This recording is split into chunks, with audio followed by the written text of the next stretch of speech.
नमस्कार साथियों, बहुत बहुत स्वागत है आप सभी का गवर्नमेंट एजुकेशन में। दोस्तों, इस वीडियो में हम एमपी जीके के करंट अफेयर्स और स्टैटिक क्वेश्चन कवर करने वाले हैं जो आपके एग्जाम के लिए काफ़ी इंपॉर्टेंट हैं। अभी जो पटवारी के चल रहे हैं उनके लिए भी आपको यहाँ पर क्वेश्चन बहुत सारे देखने को मिल जाएंगे, क्योंकि अभी ऑलमोस्ट जो है वो आपको 25 दिन एग्जाम जो है वो चल रहा है। ओके, बाकी की फॉरेस्ट गार्ड हो गए और ग्रुप 4 हो गया, तो सभी के लिए है। प्रैक्टिस सेट आप अच्छे से कीजिए, प्रैक्टिस क्वेश्चनों की ज़्यादा से ज़्यादा करोगे उतने ही जो है वो आपके डाउट क्लियर होंगे। ओके, और जो छोटी छोटी सी गलतियाँ होती हैं वो भी आपकी दूर होंगी। तो यहाँ पर मैंने एमपी करंट अफेयर्स हो गया, स्टैटिक हो गया, ओके, और इंडियन की ज्योग्राफी है जिसके 2-3 क्वेश्चन आपको देखने को मिल जाते हैं, तो वो भी मैंने यहाँ पर कवर किए हुए हैं। तो चलिए हम स्टार्ट करते हैं और पहले क्वेश्चन की तरफ मूव करते हैं। तो पहला क्वेश्चन देखिए यहाँ पर, मध्य प्रदेश की कितनी महिलाओं को अहिल्या सम्मान 2023 से सम्मान किया गया। जो अहिल्याबाई सम्मान है, दरअसल ये महिलाओं को दिया जाता है, और ये कितनी महिलाओं को जो है वो दिया गया है, 4, 5, 6 या 7। तो इसका आंसर दोस्तों हो जाएगा हमारा 5। 5 महिलाओं को जो है वो अभी हाल ही में दिया गया है। इन पाँचों महिलाओं के आपके नाम पूछे जाते हैं, तो नाम भी बहुत ही इंपॉर्टेंट है। तो यहाँ पर देखिए, मध्य प्रदेश की 5 महिलाओं को मिला अहिल्या सम्मान 2023। तो 5 महिलाओं की अगर मैं बात करता हूँ तो सीधा जो है वो आपको यहाँ पर देखने को मिल जाएंगी। तो पुरस्कार प्राप्त करने वाली क्रिकेटर सौम्या है, सौम्या तिवारी। भरतनाट्यम नृत्यांगना और रंग मंचीय कलाकार तनिष्का हथवले है। ठीक है, टीवी एक्ट्रेस हैं सुमंगी अत्रे। गोंडी भित्ति चित्रकला नन कुसिया श्याम। और अभिनेत्री या गायकी विभा श्रीवास्तव। इन सभी को जो है वो देवी अहिल्याबाई सम्मान 2023 से सम्मानित किया गया। राष्ट्रीय देवी अहिल्या सम्मान की स्थापना जो है वो कब हुई थी? 1966 में। तो ये भी आपसे पूछा जा सकता है। और ये किस विभाग द्वारा दिया जाता है? ये कार्यक्रम जो है वो किसके द्वारा सम्मानित किए जाते हैं? तो संस्कृति विभाग, मध्य प्रदेश के संस्कृति विभाग द्वारा जनजातीय लोक एवं पारंपरिक कलाओं के क्षेत्र में जो है वो ये दिया जाता है। तो ये भी कई बार पूछ लिया जाता है, तो इसको भी आपको याद रख लेना है। अगले क्वेश्चन की तरफ मूव करते हैं। अगला क्वेश्चन है, हाल ही में आयोजित 18वीं राष्ट्रीय युवा एथलेटिक्स चैंपियन 2023 में मध्य प्रदेश ने कितने पदक जीते हैं? 4, 5, 6 या 8। तो इसका आंसर हो जाएगा हमारा 4 पदक जो है वो अभी हाल ही में जो है वो इनके द्वारा जीते गए।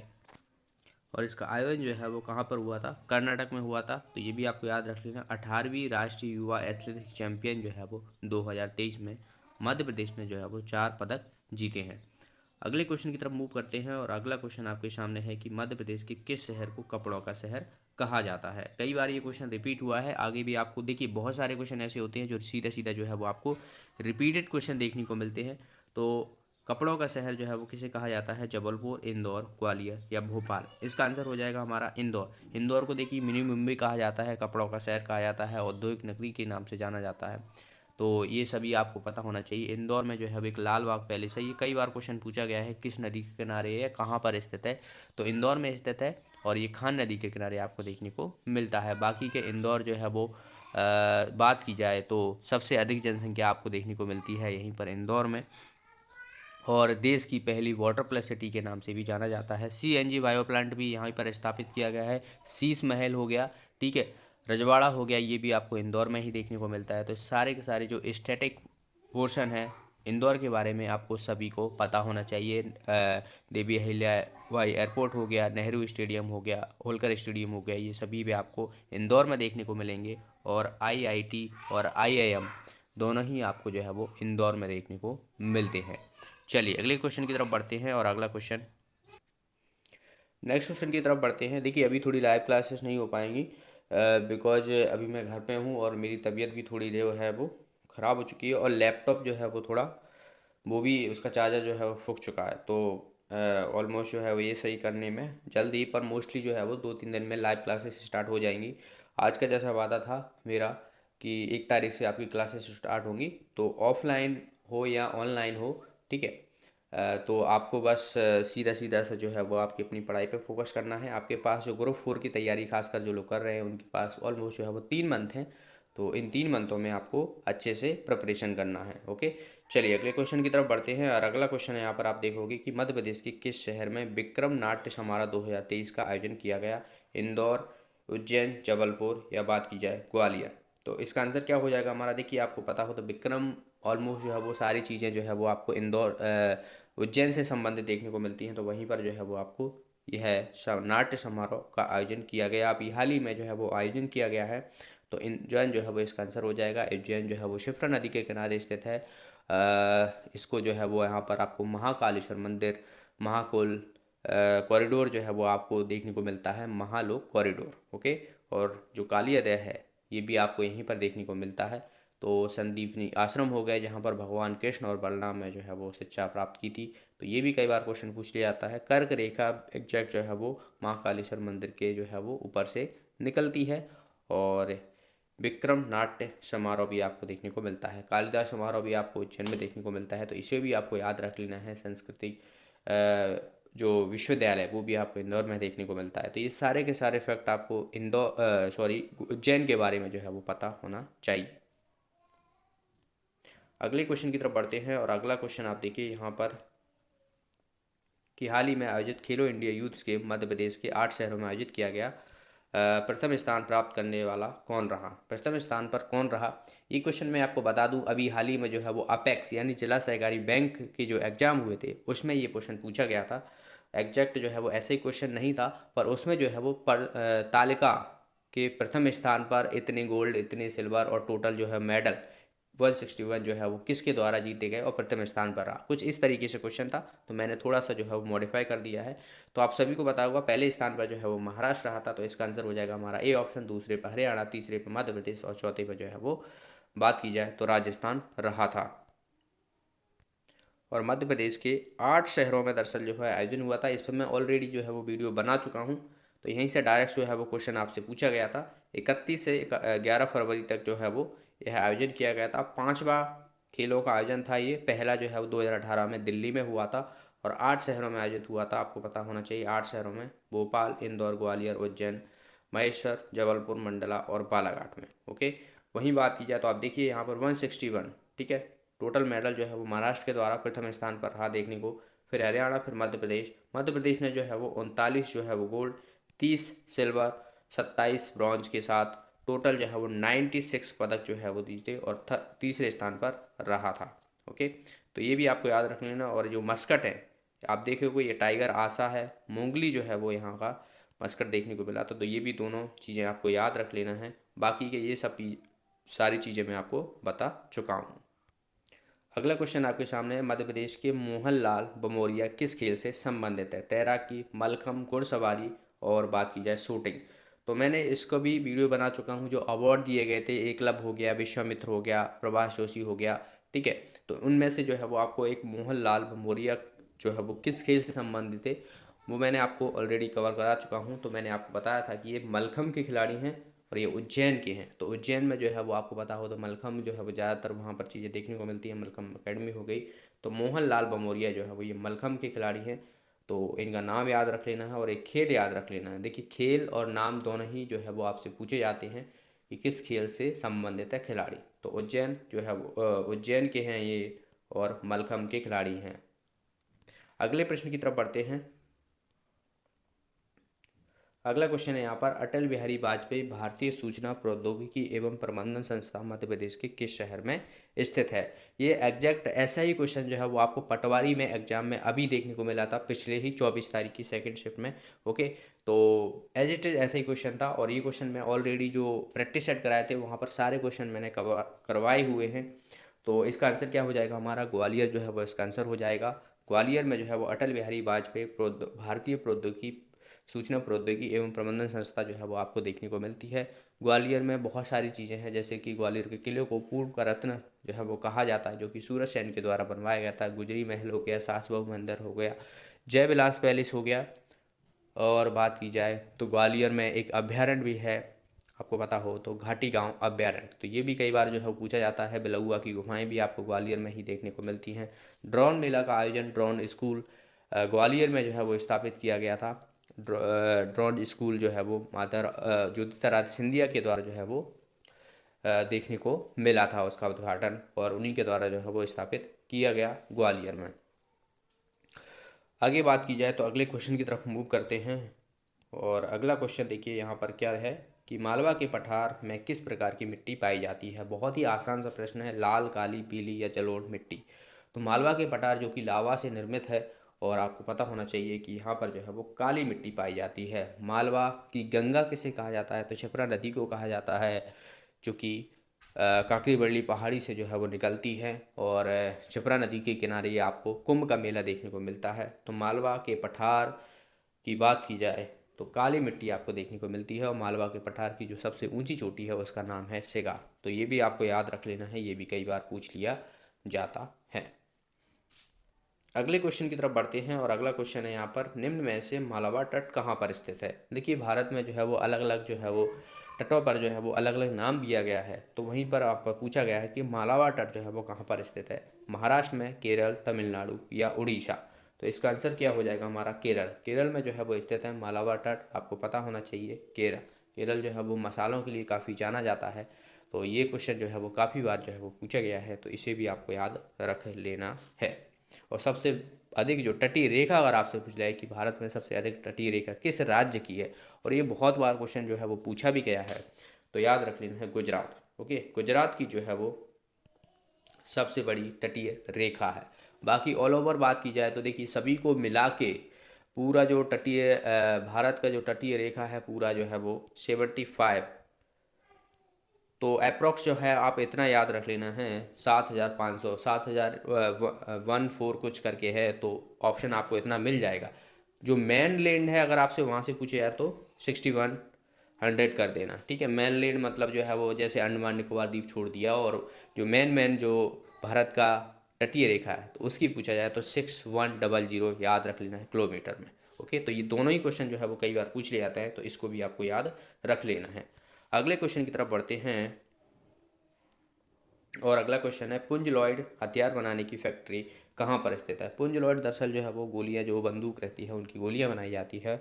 तो ये कहाँ पर स्थित है, पीथमपुर, मालनपुर, मेघनगर या जबलपुर। तो इसका आंसर हो जाएगा हमारा मालनपुर। ओके, मालनपुर में आपको देखने को मिलेगी, मालनपुर में जो है वो, मालनपुर जो है भिंड का इंडस्ट्रियल एरिया है, भिंड जिले का इंडस्ट्रियल एरिया है। तो ये भी पूछ लिया जाता है, तो कई बार याद रख लेना है। और अभी हाल ही में पता हो तो मुख्यमंत्री शिवराज सिंह चौहान के द्वारा यहाँ पर दूसरा सैनिक स्कूल जो है वो खोले जाने की बात की गई थी। तो दूसरा सैनिक स्कूल जो है वो आपको मालनपुर में देखने को मिलेगा, और ये भिंड जिले में पड़ता है। भिंड जिले में, भिंड की बात की जाए तो यहाँ का सबसे कम लिंग अनुपात देखने को मिलता है, 837 लिंग अनुपात है। और यहाँ पर एक मंदिर स्थित है, वन खंडेश्वर मंदिर, जो कि पृथ्वीराज चौहान के द्वारा जो है वो बनवाया गया था। तो ये भी याद रख लेना है, कई बार जो है वो पूछ लिया जाता है। चंबल नदी के किनारे स्थित है बहेड़, जो आपको देखने को मिलते हैं यहाँ पर चंबल नदी के द्वारा सबसे अधिक मृदा अपरदन देखने को मिलता है। मुरैना हो गया, भिंड जिला हो गया, यहीं पर देखने को मिलता है। तो ये भी कई बार जो है वो पूछ लिया जाता है। अगले क्वेश्चन की तरफ बढ़ते हैं, अगला क्वेश्चन है, मध्य प्रदेश के कैलाश सत्यार्थी जिन्होंने बचपन बचाओ आंदोलन की शुरुआत की थी, इन्हें नोबेल प्राइज कब दिया गया था। आपको बताओ तो मध्य प्रदेश में एकमात्र व्यक्ति है जिन्हें नोबेल प्राइज जो है वो दिया गया, और मध्य प्रदेश के प्रथम व्यक्ति, ऐसा भी क्वेश्चन पूछ लिया जाता है कि मध्य प्रदेश के प्रथम व्यक्ति कौन है जिन्हें नोबेल प्राइज मिला। तो कैलाश सत्यार्थी, जो कि विदिशा जिले से संबंधित हैं, और इन्होंने जो है वो बचपन बचाओ आंदोलन जो है वो शुरू किया था। और इनको जो है वो बात की जाए तो 2014 में नोबेल प्राइज, शांति के लिए नोबेल प्राइज जो है वो इनको दिया गया था। तो याद रख लेना है, इंपॉर्टेंट पर्सन है, कई बार जो है वो ये क्वेश्चन पूछ लिया जाता है। विदिशा जिले से संबंधित है। विदिशा में आपको हलाले डैम देखने को मिलता है, उदयगिरी की गुफाएं आपको देखने को मिलेंगी वहीं पर। और विदिशा में आपको बात की जाए तो उदयगिरी की गुफाएं जो कि गुप्त काल से संबंधित हैं, ठीक है। तो ये भी पूछ लिया जाता है। भेलसा, वेश्यनगर, तो इन नामों से भी जाना जाता है विदिशा। अगले क्वेश्चन की तरफ बढ़ते हैं, और अगला क्वेश्चन है, मालवा के पठार की सबसे ऊंची चोटी कौन सी है। अभी जस्ट इसी वीडियो में मैंने आपको बताया था। ऑप्शन यहाँ पर पचमढ़ी, सिद्धगुरु, ठीक है, सिद्धगुरु होना चाहिए यहाँ पर, गुरु शिखर या सिगार। तो इसका आंसर हो जाएगा हमारा सिगार। सिगार जो है वो मालवा के पठार की सबसे ऊंची चोटी है। वहीं बात की जाए तो मध्य प्रदेश की सबसे ऊंची चोटी अगर आपसे पूछ लिया जाता है तो पचमढ़ी में धूपगढ़ है, धूपगढ़, ठीक है ना। तो वो भी आपको देखने हैं, 1350 मीटर जो है वो इसकी ऊंचाई है। तो ये भी कई बार जो है पूछा गया है। बाकी मालवा की जो है वो आपको देखने को मिलेगी।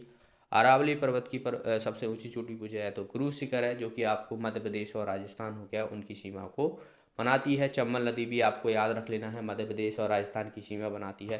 तो ये भी कई बार पूछ लिया जाता है। अरावली से एक क्वेश्चन पूछा जाता है कि विश्व की सबसे पुरानी पर्वत श्रृंखला कौन सी है, तो अरावली पर्वत है। तो इसे भी आपको याद रख लेना है, कई बार जो है वो क्वेश्चन ये पूछा गया है। बाकी इसका आंसर हो जाएगा हमारा शिगार, जो कि मालवा के पठार की सबसे ऊंची चोटी देखने को मिलती है। अगले क्वेश्चन की तरफ बढ़ते हैं और अगला क्वेश्चन आपके सामने है कि ग्वालियर में स्थित सास बहू मंदिर का निर्माण किसने करवाया था। देखिए, मंदिर हो गए, महल हो गए, मस्जिद हो गए, किले हो गए, यहाँ से क्वेश्चन आपको हर एग्जाम में ही देखने को मिलते हैं। आपको ऐसा बहुत ही कम रियल देखने को मिलेगा जो MPGK में ये क्वेश्चन ना शामिल हों। ओके, तो सास बहू मंदिर पहली बात तो ग्वालियर में स्थित है, ये आपको पता होना चाहिए। और इसका निर्माण दरअसल जो है वो किसके द्वारा कराया गया था, तो महिपाल के द्वारा करवाया गया था। महिपाल महिपाल जो है वो आपको मिल जाता है ऑप्शन में, तो ये याद रख लेना है। और बाकी जो ग्वालियर का किला है, जिसे हम पूर्व का जब्राल्टर किलों का रत्न कहते हैं, तो वो आपको सूरजसेन के द्वारा देखने को मिलता है, 525 ईस्वी के दौरान देखने को मिला था। और बाकी सास बहू मंदिर जो है वो महिपाल के द्वारा बनवाया गया था। गुजरी महल हो गया, तो ये भी आपको ग्वालियर में देखने को मिलता है। तेली का मंदिर हो गया, तो ये भी आपको ग्वालियर में देखने को मिलता है। ऑल ओवर जो देखा जाए तो ग्वालियर में आपको जय विलास पैलेस भी देखने को मिलता है, तो ये भी याद रख लेना है, इंपॉर्टेंट क्वेश्चन है, आपको पूछ लिया जाता है। अगले क्वेश्चन की तरफ बढ़ते हैं। बाकी देखिए, ग्वालियर में जो है वो अटल बिहारी वाजपेयी जी का जन्म हुआ था, तो ये भी कई बार पूछा गया है, तो इसको भी आपको याद रख लेना है। अगला क्वेश्चन देखिए यहाँ पर, मध्य प्रदेश के शिवपुरी में स्थित जॉर्ज कैसल की समुद्र तल से ऊंचाई कितनी है। एग्जैक्ट यही क्वेश्चन जो है वो आपको पटवारी में देखने को मिला था।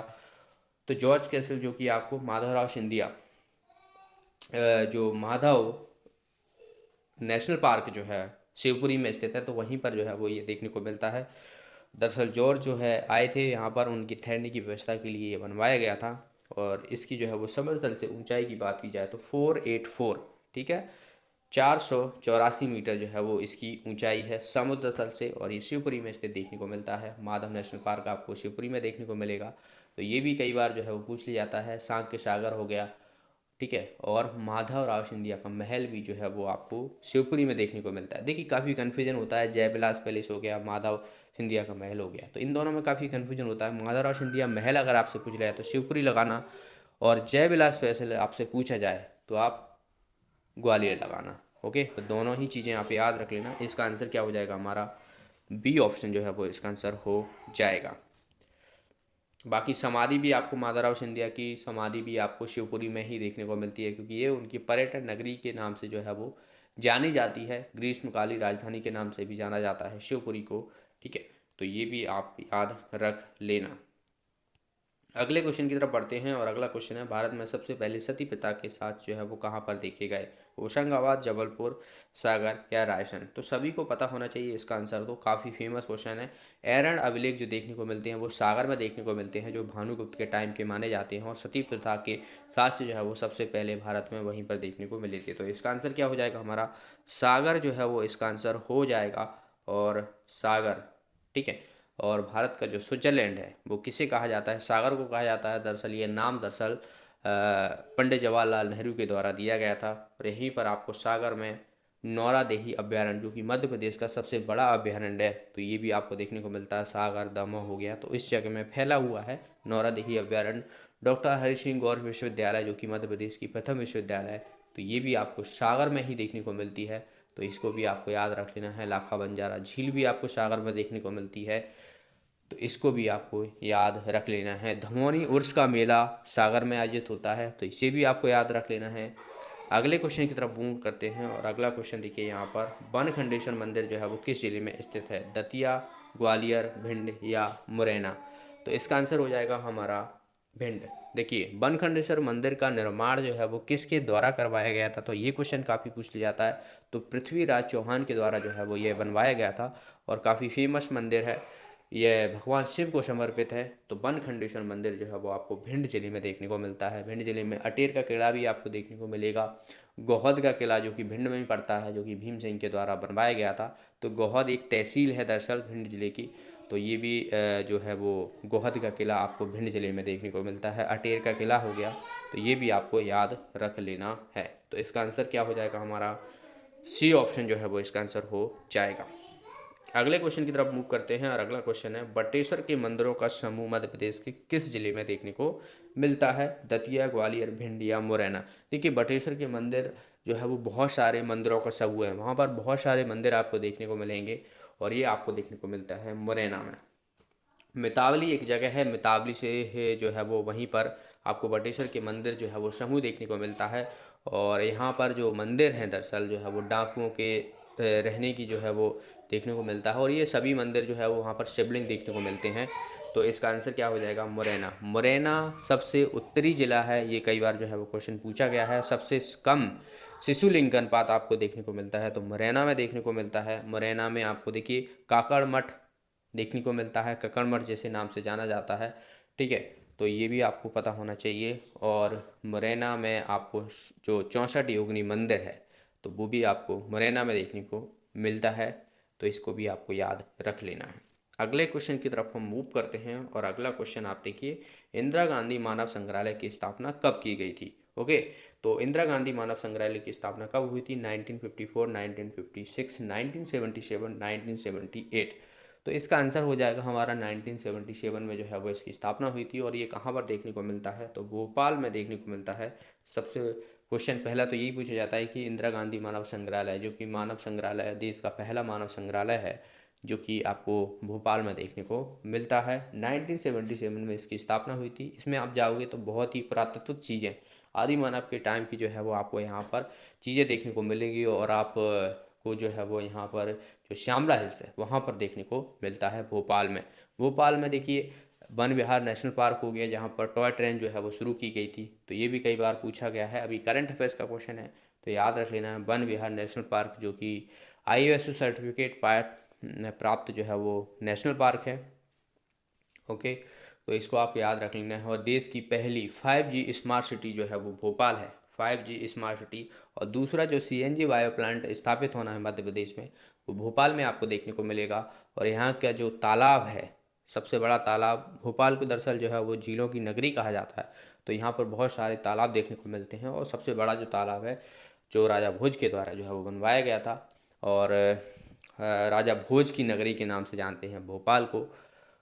और भोज ट्रेन जो कि इन भोपाल में जो चल रही है, बन रही है, अभी काम चल रहा है, तो जो ट्रेन है, मेट्रो ट्रेन है, उसका नाम भोज मेट्रो के नाम पर रखा गया है। तो इसे भी आपको याद रख लेना है। अगले क्वेश्चन की तरफ हम मूव करते हैं और अगला क्वेश्चन देखिए, संजय गांधी नेशनल पार्क मध्य प्रदेश के किस जिले में स्थित है? सिंगरौली, ये ऑप्शन थोड़ा इधर चला गया है, सिंगरौली, होशंगाबाद, मंडला या सीधी? ये क्वेश्चन भी आपसे अभी पटवारी में एग्जाम में पूछा गया था, तो इसका आंसर क्या हो जाएगा हमारा? सीधी। ओके, तो संजय गांधी नेशनल पार्क जो है वो सीधी में देखने को मिलता है, जिसे डिब्रू के नाम से भी जाना जाता है। तो ये क्वेश्चन थोड़ा डिब्रू घुमा के जो है वो पूछा गया था वहाँ पर। ठीक है, एग्जैक्ट क्वेश्चन जो है वो नहीं डाला गया था, संजय गांधी नहीं, डिब्रू जो है वो वहाँ पर लिखा था। डिब्रू नेशनल पार्क जो है वो कहाँ पर है या किस नाम से जाना जाता है? तो दोनों ही के नाम एक ही हैं और सीधी में आपको देखने को मिलता है। तो इसका आंसर क्या हो जाएगा हमारा? डी ऑप्शन जो है वो इसका आंसर हो जाएगा। और सबसे पूर्वी जिला अगर आपसे पूछ लिया है तो याद रख लेना है सिंगरौली है, जो कि भारत की जो मानक रेखा है जो 82.5 डिग्री है, वो भी आपको सिंगरौली से गुजरती हुई देखने को मिलती है। मध्य प्रदेश का एकमात्र जिला है जहाँ से ये गुजरती है। सिंगरौली में माता की गुफाएं देखने को मिलती हैं, तो ये भी कई बार जो है वो पूछ लिया जाता है। ऊर्जा राजधानी के नाम से जाना जाता है। बाकी फिलहाल इसका आंसर हो जाएगा हमारा सीधी। अगले क्वेश्चन की तरफ मूव करते हैं। मध्य प्रदेश का सबसे छोटा अभ्यारण्य किस शहर में स्थित है? सागर, रायसेन, इंदौर या भोपाल?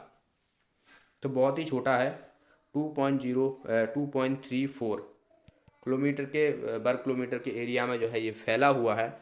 और इसका नाम दरअसल जो है वो रालामंडर अभ्यारण्य है, जो कि इंदौर में देखने को मिलता है। और सबसे बड़ा मैंने आपको बताया था कि सागर में है नौरादेवी अभ्यारण्य। ओके, और सबसे बड़ा नेशनल पार्क अगर आपसे पूछ लिया तो कान्हा किशोर नेशनल पार्क हो गया। ठीक है, फोसिल हो गया जो कि सबसे छोटा है। तो ये सब आपको पता होना चाहिए। इसका आंसर क्या हो जाएगा हमारा? इंदौर जो है वो इसका आंसर हो जाएगा। अगले क्वेश्चन की तरफ मूव करते हैं। ओके, तो टोटल क्वेश्चन जो है वो 20 क्वेश्चन थे। तो आज के इस वीडियो को हम यहीं पर समाप्त करते हैं। बाकी जल्दी आपकी लाइव क्लासेस स्टार्ट होंगी। बाकी मैथ्स हो गया, रीजनिंग हो गया, इसके भी क्वेश्चन मैं प्रैक्टिस सेट कराऊंगा जल्दी से जल्दी। तो वीडियो को लाइक कर दीजिएगा, शेयर कर दीजिएगा, और जो लोग नए हैं चैनल को सब्सक्राइब कर लेना, क्योंकि आपका सपोर्ट ही हमें मोटिवेट करता है। और मैं आपके लिए बेहतरीन से बेहतरीन जो है वो आपके लिए कंटेंट तैयार करता हूँ। तो आप लोग सपोर्ट ज़रूर कीजिएगा, चैनल को सब्सक्राइब कर लेना, वीडियो को लाइक कर देना। तब तक के लिए पढ़ते रहिए, अच्छे से रिवीजन कीजिए, ज़्यादा से ज़्यादा आप रिवीजन पे फोकस करना। पढ़ लेते हो लेकिन रिवीजन नहीं करोगे तो आप भूल जाओगे, तो आप रिवीजन पर ज़्यादा फोकस करना पढ़ने के बाद। ओके, मिलते हैं नेक्स्ट वीडियो में। बाकी अगर आप कुछ पूछना चाहते हो तो आप कमेंट बॉक्स में ज़रूर पूछ लीजिएगा। ओके, और जैसे कि लाइव क्लासेस स्टार्ट होंगी तो वहाँ पर तो कोई दिक्कत ही नहीं है, आपको लाइव जवाब मिल ही जाएगा। तब तक के लिए बहुत बहुत धन्यवाद।